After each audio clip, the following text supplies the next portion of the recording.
Bismillahirrahmanirrahim. Bismillah wa bihamdihi. Assalamualaikum warahmatullahi wabarakatuh.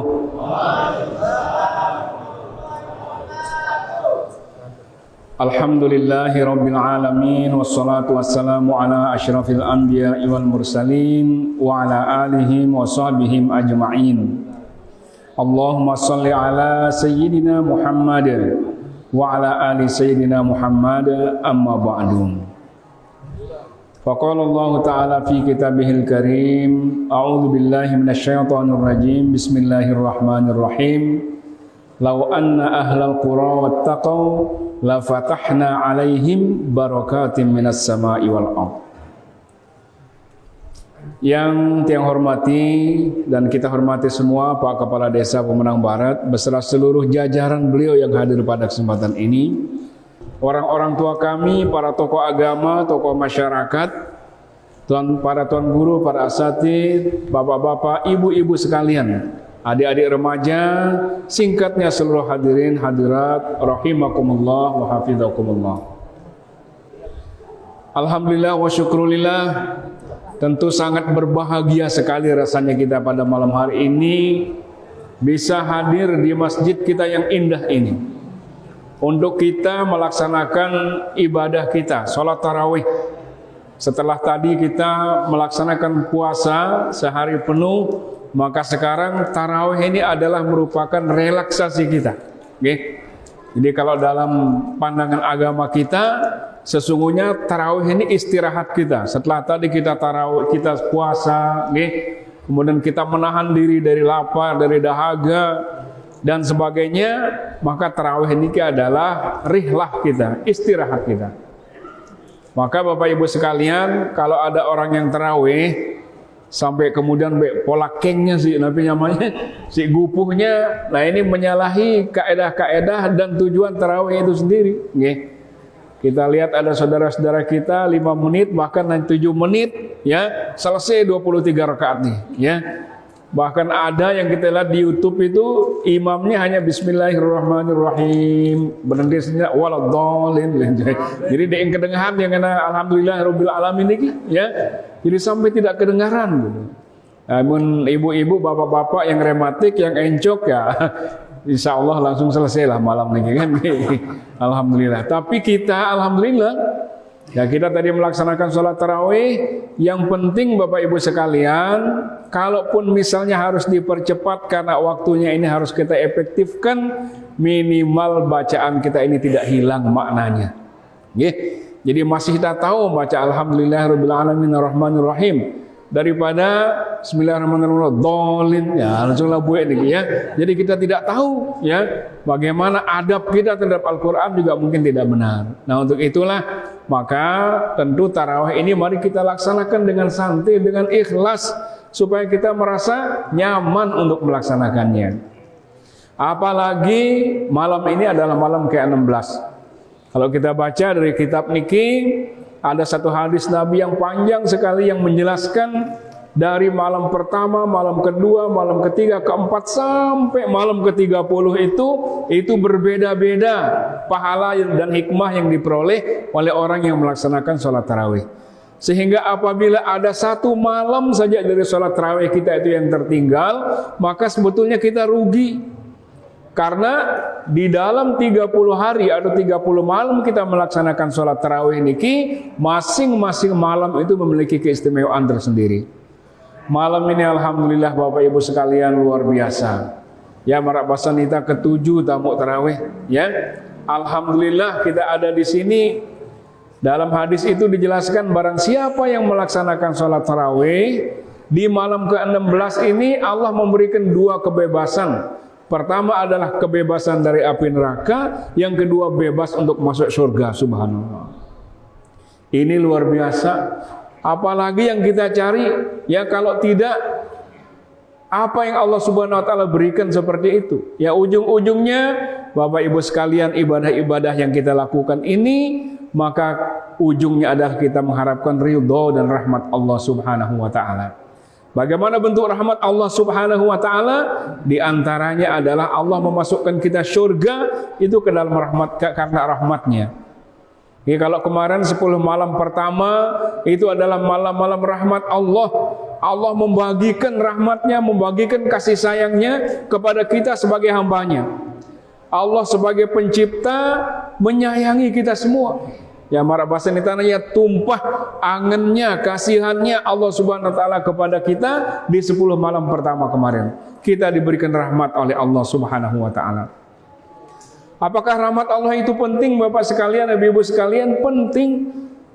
Karena menurut para ulama, kita masuk surga itu sesungguhnya bukan semata-mata karena kuatnya kita beribadah kepada Allah. Bukan karena kemampuan kita mengumpulkan pahala sebanyak-banyaknya. Sehingga keistimewaan surga ini tidak akan dapat dibandingkan dengan jumlah ibadah yang kita lakukan. Ibarat kita ke toko niki ada satu barang mahal sekali, barang niki pira-pira juk tak kepeng ukuran deknya cukup si kepeng tadi, saking mahalnya barang itu. Surga juga seperti itu. Surga itu sangat mahal. Ya, surga itu sangat luar biasa, istimewa, sehingga tidak bisa semua orang mencapainya. Nah, kita masuk surga itu menurut para ulama adalah dengan rahmat Allah Subhanahu wa taala, dengan kasih sayang Allah Subhanahu wa taala. Muntah enggak sekedar ngandelang sembahyang ngandelang ibadah-ibadah kita, tidak sanggup kita untuk menebus surganya Allah Subhanahu wa taala. Nah, lalu kenapa kita beribadah kepada Allah? Kalau memang ibadah kita itu tidak menjadi penyebab utama kita masuk surga, ibadah yang kita lakukan ini adalah dalam rangka mengundang rahmat Allah Subhanahu wa taala untuk kita. Supaya Allah itu kasihan, asik, ya, mbengita ya tama surga ini, maka kita beribadah sebanyak-banyaknya untuk mengundang kasih sayang Allah Subhanahu wa taala kepada kita. Ada kisah seorang ulama, dia niki ulama besar, pengajiannya banyak, muridnya banyak yang mendoakan. Tiba-tiba ketika giliran dia akan masuk surga, diabsen oleh malaikat. Wahai Syekh, silakan Anda masuk surga dengan rahmat Allah Subhanahu wa taala. Tapi karena dia merasa bahwa ibadahnya itu luar biasa banyaknya, dia pede ulama ini. Dia katakan, wahai malaikat, saya masuk surga itu karena ibadah saya, bukan karena rahmat Allah. Jadi deknya milih si barang tamat surga ini karena pengasih nenek dia milih. Ini karena prestasi saya, ibadah saya. Malaikat mengatakan, wahai Syekh, Anda masuk surga itu karena rahmat Allah. Oh dek, saya masuk surga karena ibadah yang saya lakukan. Maka malaikat itu kemudian mengatakan, kalau begitu Syekh begini, ayo kita ukur kira-kira seberapa banyak pahalamu dibandingkan dengan rahmat yang sudah Allah Subhanahu wa taala berikan kepadamu. Maka ditimbanglah Bapak Ibu sekalian, di timbangan yang sebelah kiri ini isinya itu adalah pahala Syekh ini dari dia baru akil balik sampai dia meninggal dunia. Tentu sangat banyak kalau dibandingkan dengan kita. Ida-ida ini ulama ditempatkan di sebelah. Nah, kemudian ditempatkan lagi di timbangan yang sebelah ini rahmat dan kasih sayang Allah Subhanahu wa taala. Ternyata Bapak Ibu sekalian, baru satu nikmat Allah yang ditempatkan di timbangan yang sebelah itu. Baru nikmat penglihatan saja, nikmat mata saja ditempatkan oleh malaikat. Begitu ditempatkan di timbangan yang sebelah, ternyata naik dia timbangan amalnya ini jauh ternyata lebih ringan daripada hanya satu saja karunia Allah Subhanahu wa taala. Jadi sekedar satu karunia Allah itu tidak bisa kita imbangi dengan amal ibadah kita. Tetapi Bapak Ibu sekalian, jangan sampai kita tidak beribadah dengan alasan, oh saya kan tidak masuk surga karena amal saya. Ibadah yang kita lakukan ini adalah dalam rangka kita mengundang rahmat Allah Subhanahu wa taala kepada kita. Malam 10 yang kedua ini adalah malam-malam Allah memberikan maghfirah, ampunan kepada kita. Ya, ampunan ini Nabi Bapak Ibu sekalian karena siaran ta manusia ini. Ya, al-insan makhlul khata' wan nisyan. Siaran kita jadi manusia niki adalah balen salah, balen pelih, balen lupa, sehingga banyak kesalahan-kesalahan yang kita lakukan, dosa-dosa yang kita lakukan, apakah karena kelalaian kita atau mungkin saja karena kesengajaan kita bermaksiat kepada Allah Subhanahu wa taala. Maka Allah memberi kesempatan, ayo silakan hamba-hambaku di malam yang kedua ini, malam 10 yang kedua ini, ayo di pada atau pada niki laku. Tapi namanya istighfar kepada Allah, bertaubat kepada Allah, mohon ampun kepada Allah. Di 10 malam yang kedua ini Allah menebarkan ampunannya bagi siapapun yang mau memohon ampun kepada Allah Subhanahu wa taala. Dan kita tidak boleh putus asa, Bapak Ibu sekalian. Mungkin ada di antara kita ini yang dosa kita menurut kita banyak sekali. Nggih, si leuwih dosa kesang dembo sing ampuni si nenek. Akhirnya dia tidak mau memohon ampun kepada Allah. Tidak seperti itu. Ampunan Allah itu jauh lebih luas daripada dosa-dosa yang kita lakukan. Kalau dosa kita itu besar, maka ampunan Allah itu jauh lebih besar daripada dosa-dosa kita. Seorang sahabat bertanya kepada Rasulullah, "Wahai Rasulullah, dosa saya banyak sekali, apakah mungkin diampuni oleh Allah?" Maka Rasulullah mengatakan, seandainya dosamu itu berupa benda, lalu benda ini memenuhi seluruh dunia ini, saking banyaknya, itu pun Allah masih memberikan kamu kesempatan untuk memohon ampun kepadanya. Dengan sangat lembut Allah itu memanggil kita. Qul ya ibadiyalladzina asrafu ala anfusihim. Wahai hamba-hambaku yang melampaui batas terhadap dirinya sendiri. Artinya mun marak bahasa kita niki, wahai hamba-hambaku yang kelangsotan. Jadi langsot ya, loe kelebihan mah. Dosanya kelebihan, maksiatnya kelebihan, ya kesalahan-kesalahannya juga kelebihan, tetapi dipanggil oleh Allah Subhanahu wa taala dengan sangat lembut, ya ibadiyalladzina asrafu ala anfusihim. Wahai hamba-hambaku yang melampaui batas, ya. Allah menyampaikan kepada kita, innallaha yaghfirudz dzunuba jami'a. Sesungguhnya Allah Subhanahu wa taala mengampuni dosa itu semuanya. Jadi semua jenis dosa itu diampuni oleh Allah Subhanahu wa taala dengan syarat kita mau bertaubat kepada Allah Subhanahu wa taala. Pokoknya tameli sekarang tobat istighfar ini. Sehingga Nabi Bapak Ibu sekalian, kita ini setiap hari tentu ada saja kesalahan-kesalahan kekhilafan yang kita lakukan. Maka Rasulullah mengibaratkan kesalahan kita itu seperti debu yang menempel di kaca. Jadi mungkin lemak-lemak arak doang, tapi namanya rausang ta, kelengen-kelengen batur, ya. Atau sore-sore ngabuburit tidak niki, tokol konbo meliwat tahu, antijo tasik bibih umpama sambil tangerura atau membicarakan kejelekan-kejelekan kawan kita, semuanya itu adalah seperti debu, ya, yang menempel di kaca. Munta rajin ngosok kaca niki, dapeknya menempel debu, walaupun debu menempel di kaca itu, tapi kalau kita rajin menggosoknya, maka insya Allah kaca itu akan tetap bersih. Napi artinya niki, dapek tanggawe salah, nggawe pelih, ya. Tetapi kalau kita sering beristighfar, maka insya Allah akan dibersihkan oleh Allah Subhanahu wa taala.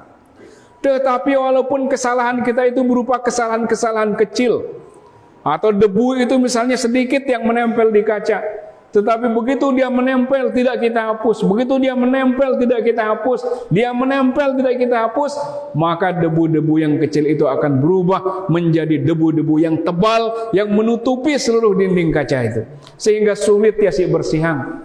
Dosa-dosa kita juga seperti itu. Banyak dosa yang kita lakukan menumpuk-numpuk dan kita tidak mau beristighfar kepada Allah, maka dosa-dosa yang kecil itu akan sama nilainya dengan dosa-dosa besar. Sehingga Bapak Ibu sekalian, Ramadan ini sekali lagi 10 malam yang kedua ini, napi amalan wirid yang dianjurkan kepada kita diantaranya adalah Allahumma innaka afuwun karim tuhibbul afwa fa'fu anna ya karim. Nggih. Jadi niki istighfar. Ya, ibu-ibu sekalian, istighfar ini tidak harus kita berada di atas sajadah di masjid, tapi kapanpun istighfar ini bisa kita ucapkan. Ibu-ibu sambil goreng niki, goreng sambal umpamanya, astagfirullahaladzim, tidak apa-apa, ya. Mungkin lagu nenek sampai pion doang saya sambal. Jadi kita istighfar kapanpun diterima oleh Allah Subhanahu wa taala. Maka istighfar ini sekali lagi menghapuskan dosa-dosa kita agar jangan dosa-dosa kecil itu nanti nilainya sama dengan dosa-dosa besar karena kita tidak pernah hapuskan. Innallaha yaghfiru dzunuba jami'a. Sesungguhnya Allah mengampuni semua dosa-dosa yang kita lakukan. Yang penting kita mau beristighfar dan mohon taubat kepada Allah Subhanahu wa taala. Innahu huwal ghafurur rahim. Sesungguhnya Allah Maha Pengampun dan Maha Penyayang. Nah, Bapak Ibu yang saya hormati, siaran kita jadi manusia kali sekali, tentu kita ini banyak melakukan kehilapan-kehilapan dan dosa. Dan ingat Bapak Ibu sekalian, ada orang yang beranggapan bahwa kalau dia melakukan dosa itu seakan-akan yang rugi dirinya sendiri. Yang baru-baru ini saya lihat di YouTube salah seorang yang mengatakan begini, kalau saya mabuk, saya minum, itu kan urusan saya. Yang beli juga saya, pakai uang saya. Kalau badan saya rusak juga nih, rusaknya yang rusak adalah badan saya. Lalu apa ruginya untuk Anda semuanya? Ada sebagian orang yang beranggapan seperti itu. Tetapi kita dijelaskan dalam Al-Quran itu, lau anna ahlal qura wattaqau la fatahna alaihim barakatim minas sama'i wal ard.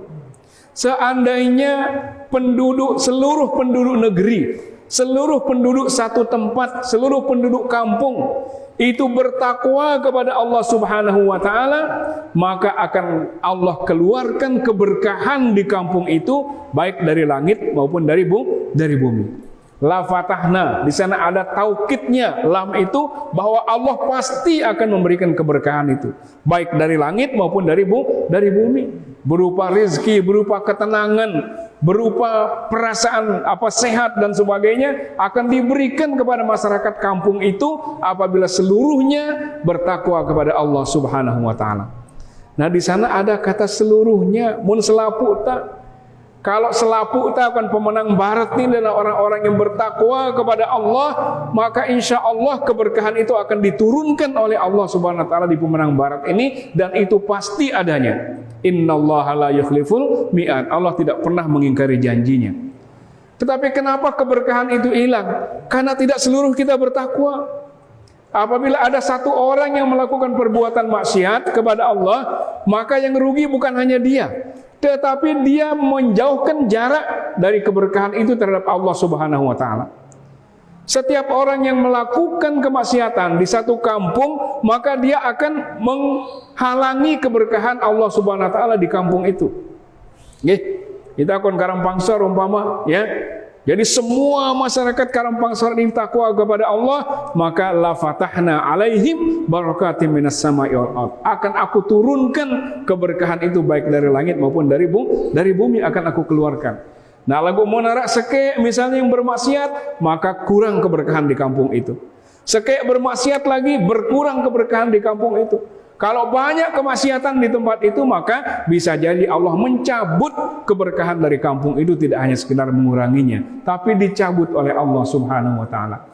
Maka bagi siapapun saudara-saudara kita yang melakukan perbuatan dosa, tidak boleh dia beranggapan bahwa hanya dia saja yang rugi, orang lain tidak ada urusannya. Misalnya saya melakukan ini, melakukan itu, yang rugikan saya, ya. Seperti itu, saya minum minuman keras, toh yang rusak badannya adalah saya. Uang juga yang saya pakai adalah uang saya. Tetapi ingat, dosa Anda melakukan satu kesalahan itu menyebabkan hilangnya keberkahan di kampung yang Anda tempati. Sehingga yang rugi bukan hanya diri sendiri, tetapi yang rugi adalah seluruh masyarakat yang ada di kampung itu. Itulah sebabnya hadirin rahimakumullah, perintah agama kepada kita tawasau bil haq wa tawasau bis sabr. Kita sering saling mengingatkan, ya, seperti bahasanya Pak Kades tadi, ya. Jadi kalau semua kita ini bicara soal imunisasi, ya, yaitu yang menyangkut jasmani kita, maka kita harus adil. Kita juga harus memperbanyak imunisasi yang berkaitan dengan rohani kita, dengan yang berkaitan dengan ruhiyah kita. Nah, ini semuanya kita yakin berasal dari Allah Subhanahu wa taala. Sehingga Bapak Ibu sekalian yang saya hormati, malam ini marilah kita semua, ya, tancapkan tekad dalam diri kita ini. 15 lagi mungkin 14 hari Ramadan ini kita ikhtiarkan. Tidak ada satupun dari tarawih kita ini yang tertinggal sampai akhir Ramadan nanti. Jadi mudah-mudahan kita, tapi ini semangat kita ini terus terjaga. Yang melihat alhamdulillah sangat bersyukur tiang kalau sampai pada malam hari ini ya jumlah kita seperti ini, masjid kita masih penuh, alhamdulillah ya. Di beberapa tempat yang saksikan shop itu sudah mulai maju ya. Berkemajuan. Jadi bukan maju tambah banyak ya. Lagu dari 10 menjadi 8, dari 8 menjadi 6, sayang kejulu dan ya. Bahkan saya yang ketemu kemarin ya dari satu tempat nih enggak telusapan ya. Yombe jamaah ta ayo bega lelah subhanallah ya. Nah, jadi Bapak Ibu sekalian, semakin akhir Ramadan kita ini kadang-kadang ujian kita menjadi semakin banyak. Nggih. Beribut tapi namanya pusing kadang-kadang mikirang niki, mikirang no ya. Tapi semua itu Bapak Ibu sekalian ingat, semakin banyak ujian kita, tetapi semakin istiqomahan kita terjaga, maka di sanalah letak nilai kita, nilai lebih kita di hadapan Allah Subhanahu wa taala. Semakin banyak ujian kita, tetapi istiqomah kita tetap terjaga, maka sekali lagi di sanalah letak nilai lebihnya kita di hadapan Allah Subhanahu wa taala. Selaku kita insya Allah pada tanta, tapi namanya memikir ya. Mulai kita memikirkan zakat fitrah, mulai kita memikirkan selana kelamin anak ta, mulai kita memikirkan juga sita lebaran dan sebagainya. Tetapi Bapak Ibu sekalian, janganlah pikiran-pikiran seperti itu akan mengurangi keistiqomahan kita. Nggih, jadi al-ajru ala qadril masyaqqah. Pahala itu diberikan oleh Allah Subhanahu wa taala tergantung daripada besarnya pengorbanan kita melakukan ibadah itu. Nggih, jadi muntah sambil mikirang nih, tetapi tarawih kita tetap jalan, tidak pernah berhenti, maka di sanalah nilai lebih kita sekali lagi sebagai orang yang istiqomah di hadapan Allah Subhanahu wa taala. Bapak Ibu yang saya hormati, niki mungkin yang dapat yang sampaikan ya dalam kesempatan niki. Mudah-mudahan semua tapi namanya ibadah kita selama bulan suci Ramadan ini diterima oleh Allah Subhanahu wa taala. Ya, tak pada saling doa ya, mudah-mudahan tetap pada sehat ya, walafiat dalam melaksanakan ibadah kita ini, tidak ada yang menyebabkan pahala puasa kita ini menjadi sia-sia nantinya. Nggih, ini yang kita harapkan. Mudah-mudahan kita terus bersemangat mencari pahala-pahala ya yang bisa menambah namanya pahala puasa kita, misalnya membaca Al-Qur'an dan sebagainya, ini pahalanya sangat besar. Ya, ada 3 ibadah yang pahalanya sangat besar juga di bulan Ramadan ini. Yang pertama adalah membaca Al-Qur'an, yang kedua menjaga lisan kita Ibu sekalian, ini pahalanya sangat besar. Okay. Dan yang ketiga itu adalah bersedekah, terutama kita memberikan makanan kepada orang-orang yang sedang berbuka puasa. Jadi ini 3 amalan, mudah-mudahan bausi tanggawenya ya untuk menambah pahala puasa kita. Dan seperti kita dikumpulkan di masjid pada malam hari ini, mudah-mudahan seperti inilah nanti kita dikumpulkan di surganya Allah Subhanahu wa taala. Amin ya rabbal alamin. Inilah yang dapat yang sampaikan, kurang lebihnya ternunas maaf. Wallahu muwaffiq wal hadi ila sabilir rasyad. Wassalamualaikum warahmatullahi wabarakatuh.